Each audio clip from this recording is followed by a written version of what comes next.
کرتا ہے, لا اکاؤنٹیبل کرتا ہے. یہ تینوں اکاؤنٹیبلٹی کے باوجود بھی سماج میں کرائم ہو رہے ہیں, ایک دوسرے کا گلا کاٹ رہے ہیں, ملاوٹ والی خوراک مل رہی ہے, بے چینی ہے. تو اکاؤنٹیبلٹی کا کوئی ایسا میکانزم آپ کو تجویز کر سکتے ہیں کہ نہ تو مذہبی تعلیمات کارگر ثابت ہو رہی ہیں, نہ قانون کی پاسداری کی بات کی جا رہی ہے, تو کیا جائے کہ سماج کے اندر کچھ بہتری آ سکے؟ سر اصل میں ضرورت ذہن سازی کی ہے. ہمیں لوگوں کو یہ بات باور کروانے کی ضرورت ہے کہ we are not only a Muslim but a human first of all. ہم پہلے انسان ہیں, بعد میں ہم مسلمان ہیں. آج ہم دیکھتے ہیں, اگر ہم کمپیریزن کر لیں یورپین کنٹریز کا یا جو تیسری دنیا کے ممالک ہیں ان کے ساتھ, تو ہمارا جو ایک معاشرہ ہے, اسپیشلی میں پاکستان کو کمپیئر کرنا چاہوں گا, اس میں کرائم جیسے کہ ابھی آپ نے بتایا بہت حد تک بڑھ چکے ہیں ایز کمپیئر ٹو ادر ممالک, ادر کنٹریز. اس میں بہت زیادہ پرابلمس ہیں. اس میں وجہ مجھے جو لگتی ہے وہ یہی ہے کہ ان لوگوں کی ذہن سازی کر دی گئی ہے کہ یہ رانگ ہے, یہ رائٹ ہے. اچھا, اب ہمارے جو ذہن سازی کرنے والے لوگ ہیں وہ ایک مخصوص حد تک انسان کی ذہن سازی کرتے ہیں, جس طرح سے کرنی چاہیے, جس طرح سے جس پوائنٹ پر پہنچنا چاہیے وہاں پہ نہیں پہنچا جاتا. نہیں کیوں نہیں پہنچا جاتا؟ جو کرنے والے لوگ ہیں وہ اپنا مفاد دیکھتے ہیں. جس طرح سے ایک گاؤں کا چودھری ہوتا ہے نا, وہ عوام کو پڑھنے نہیں دیتا. اسے یہ پتا ہے کہ اگر عوام پڑھ گئی تو میرے برابر آ کے بیٹھ جائے گی. اسی طرح سے جو ہمارے نام نہاد قسم کے ملا لوگ ہیں, میں معذرت کے ساتھ لفظ استعمال کر رہا ہوں, تو جو ملا قسم کے لوگ ہیں جنہوں نے باقی جو صحیح عالم دین ہے ان کا امیج بھی خراب کر رکھا ہے, وہ اصل میں پرابلمٹک ہے. وہ عوام کو اصل حقائق بتانے کے منافی ہیں, وہ بتاتے ہی نہیں ہیں. جو اصل اسلام کی اور دین کی روح ہے وہاں تک پہنچنے نہیں دیا جاتا. جب تک ہم دین اسلام کی صحیح روح تک نہیں پہنچیں گے تب تک ہم کامیابی کا راستہ نہیں. یہاں پر ایک میں ٹیکٹیکل بات پوچھنا چاہوں گا. جی جی, میں چاہوں گا کہ آپ نا یہ بتائیے کہ مذہب اسلام دنیا میں ایک ریلیجن ہے, اور بھی ریلیجن ہے, اور دنیا میں 7 بر اعظموں میں 7 ارب انسان ہیں, مختلف مذاہب ہیں. کیا مذہب سنگل سورس اخلاقیات اور گڈ بیڈ کے پیمانے کیا مذہب ہی طے کرتا ہے کہ کچھ اور بھی سٹینڈرڈس ہیں دنیا میں اچھی زندگی گزارنے؟ میں نے ابھی اپنی برسر پچھلی بات میں کہا کہ ہم مسلمان ہونے سے پہلے انسان ہیں. اصل میں میری اسی بات میں آپ کی بات کا, آپ کے سوال کا جواب ہے کہ اخلاقیات it not depends upon only religion. اخلاقیات جو ہے وہ ایک, میں ٹھیک ہے دونوں کا لنک موجود ہے, لیکن اگر ہم کہیں کہ سارا کا سارا برڈن اخلاقیات کا اسلام میں یا کسی بھی ریلیجن کے ساتھ ہے تو یہ کہنا درست نہیں ہوگا. اس وجہ سے اس کے لیے ہمیں ذہن سازی اپنے طریقے سے کرنی ہوگی.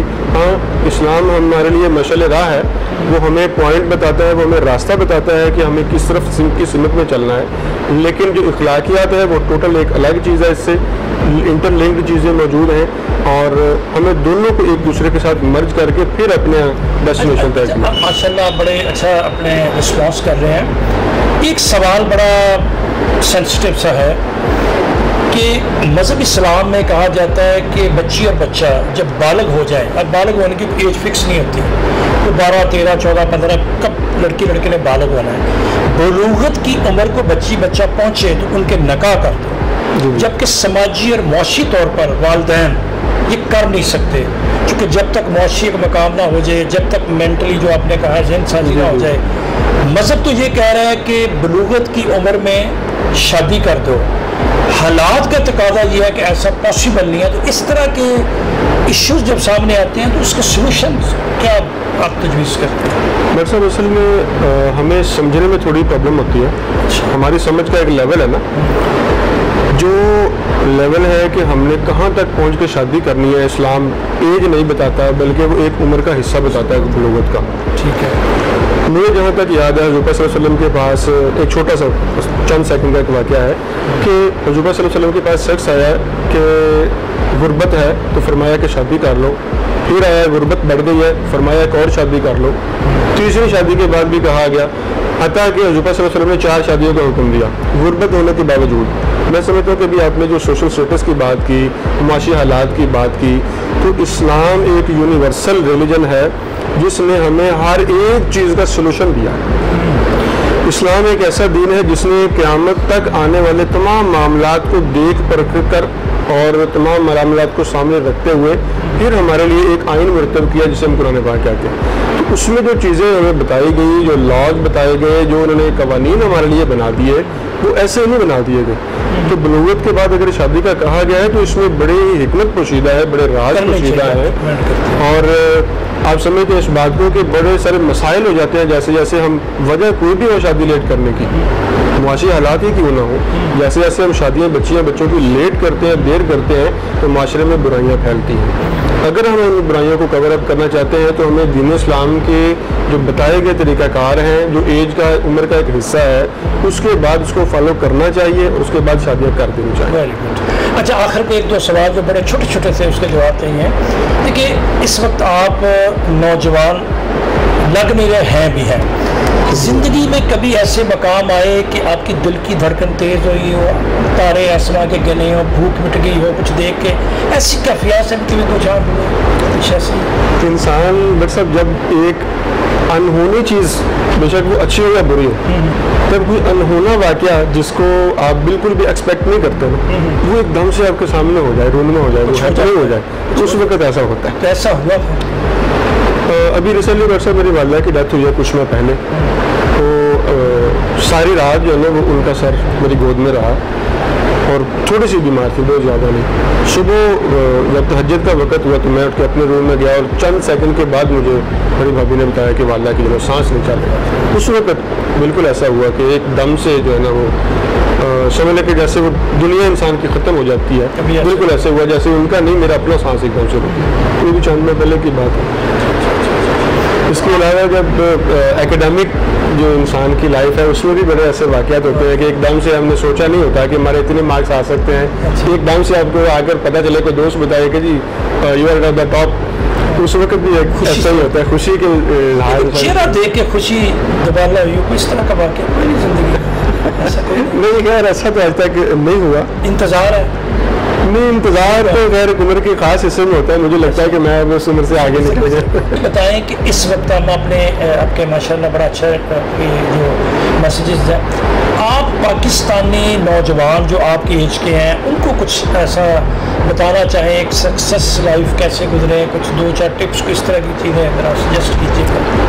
عوام کے لیے, نوجوانوں کے لیے خاص طور پہ میں یہی کہنا چاہوں گا ڈاکٹر صاحب کہ سب سے پہلی جو چیز ہے وہ ہے آپ کی اپنے پیشے کے ساتھ ایمانداری.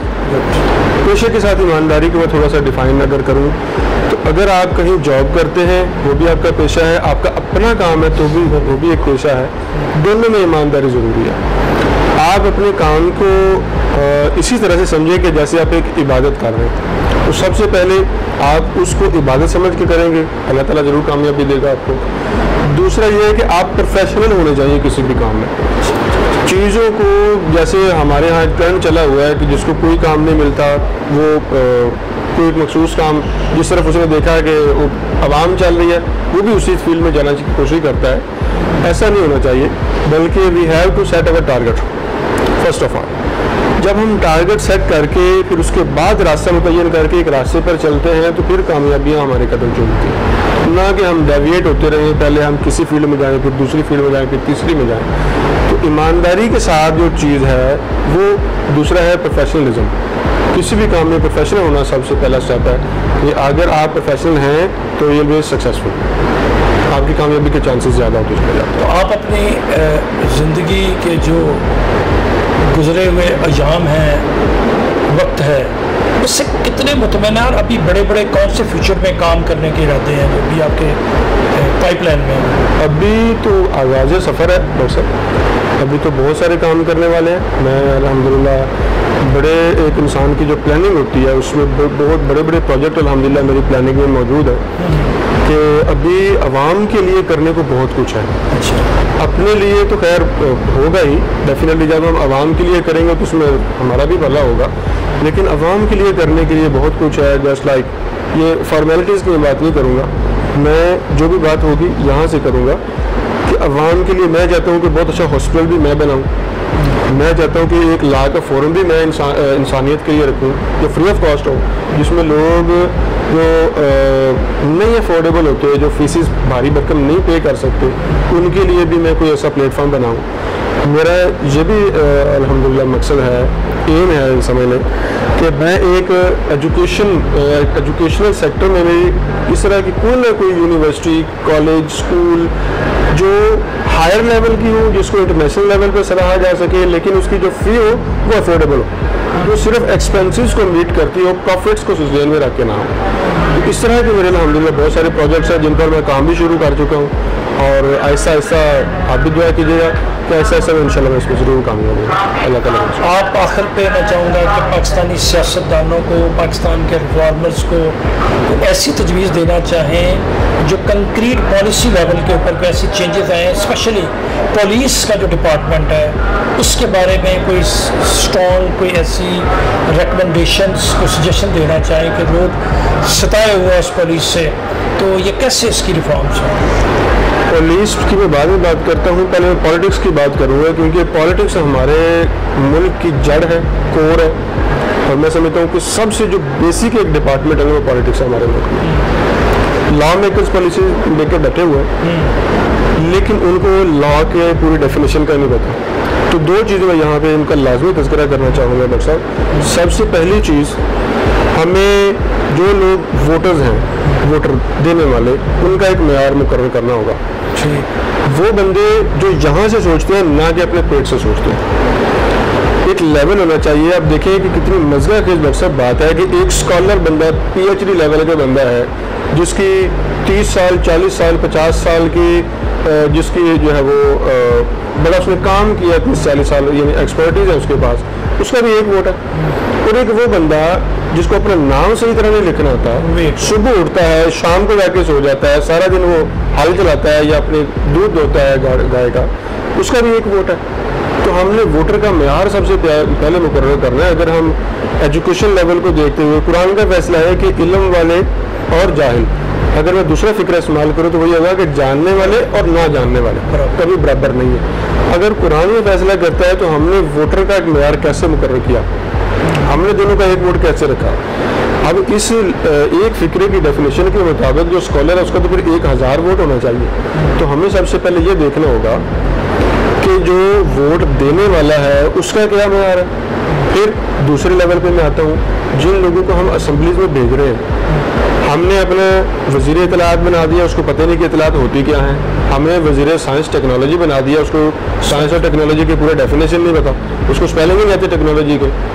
ہم یہ دیکھتے ہیں کہ ہم نے اپنے مختلف جو وزارت دفاع ہے اس کو دفاع کا پتہ ہی نہیں ہے، ہم نے وزارت دفاع اس بندے کے ہاتھ میں دی ہوئی۔ تو ٹیکنوکریٹ ٹائپ میں چاہوں گا کہ حکومت جو ہے وہ وزراء ہوں تو بھی ٹھیک ہے، اور اگر یہ پاسبل نہیں ہے، کیونکہ یہ بھی دیکھنے میں آیا کہ بہت سارے ممالک نے ٹیکنوکریٹ گورنمنٹ کے ایکسپیریمنٹس کیے لیکن وہ کامیاب نہیں ہو سکے، تو کم از کم اگر وزیر نہیں تو اس کا مشیر لازمی ٹیکنوکریٹ ہونا چاہیے، تاکہ جو بندہ پالیسی بنا رہا ہے اس کو پتہ بھی ہو کہ پالیسی بنتی کیسے ہے، معاشی پالیسیاں کیسے بنائی جاتی ہیں، جو آپ کی انٹیریئر منسٹری ہے اس کی پالیسی کیسے بنانی ہے، جو آپ کی ایکسٹیریئر ہے اس کی کس طرح سے پالیسی بنائی جانی ہے۔ تو جو اس کیلیپر کا بندہ ہے اسی کو آگے بھیجا جائے۔ یہ بالکل اسی طرح سے ہے کہ جب ہم نے کسی فٹ بال کی ایک ٹیم بنانی ہے نا، ہم نے تو ہم جو مشورہ لیں گے وہ بھی ایک فٹ بالر سے ہی لیں گے، ہم کسی سبزی والے سے نہیں لیں گے۔ تو یہ جو ووٹ دینا ہے یہ ایک میں سمجھتا ہوں کہ فیصلہ ہے، مشورے سے بھی جو آگے ہوتا ہے۔ ہم مشورہ تو کر رہے ہوتے ہیں اس بندے سے جس نے صبح سے شام تک دیہڑی کرنی ہے، اور لے کس کے لیے لے، جس کو ہم نے پارلیمنٹ میں بھیجنا ہے، جس نے جا کے آگے پالیسی بنانی ہے، جس نے آپ کے پورے ملک کو چلانا ہے۔ تو یہ ایک تو ہمیں اس چیز کو چینج کرنے کی ضرورت ہے۔ دوسرا آپ نے پولیس کی بات کی ہے، تو میں سمجھتا ہوں کہ جب ہماری سیاست ٹھیک ہو جائے گی تو یہ جو پولیس مین ہوتے ہیں، جتنا ہمارا یہ پولیس ڈپارٹمنٹ ہے، یہ انہی سیاستدانوں کے اندر رہ کر کام کر رہا ہوتا ہے، اور جب ہم دیکھتے ہیں کہ کمانڈ بہترین ہے، وہ اسٹرانگ ہے، تو اس کے جو ماتحت لوگ ہوتے ہیں، جو اس کے اندر کام کرنے والی فورس ہوتی ہے، وہ آہستہ آہستہ خود بخود ٹھیک ہوتی چلی جاتی ہے، اور جو کالی بھیڑیں ہوتی ہیں وہ سائڈ پہ ہوتی چلی جاتی ہے۔ کیونکہ ایک اچھے سسٹم میں جو اس طرح کے لوگ ہوتے ہیں کرپٹ قسم کے، وہ چل ہی نہیں سکتے۔